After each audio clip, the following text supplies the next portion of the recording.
Pensions are one of the most important parts of a new job for, your long down the way retirement, but one of the most often overlooked because it's not an immediate need. There are multiple different types of pensions depending on what you need in terms of, your tenure with your company, what your plans are with your company, whether it's, you plan to be there for a short time or a long time, and of course what your pension offers or what your company offers.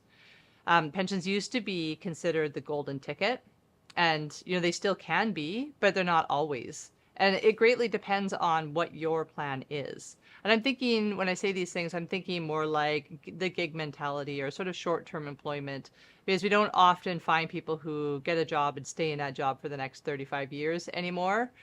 But the pensions sometimes can be tailored to what it is you're looking for. There's a bunch of different types of pensions, but in general, there's what's called a defined benefit pension.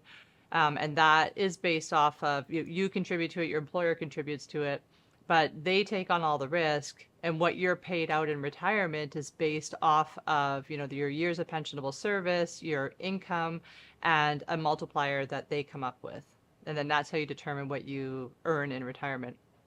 There's defined contribution pensions where essentially you take on all the risk. So you do the investing, you do the choosing, you contribute, your employer contributes, and then in retirement, you get what the value of the plan is then in terms of your income.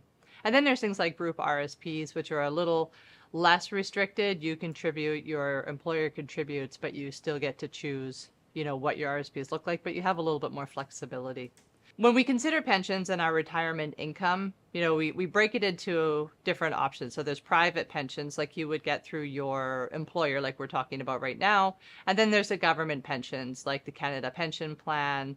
So everybody knows about the Canada Pension Plan, also known as CPP. That's also based off of your contributions and your employer contributions. But those contributions go from your start of your working life all the way to the end of their working life and are filtered into the government, and then they have a formula that then pays you.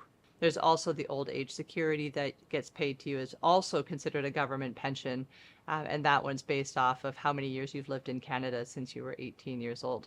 We, as financial planners, we use those pensions in conjunction with the private pensions to maximize your cash flow in retirement while minimizing your tax burden as best we can.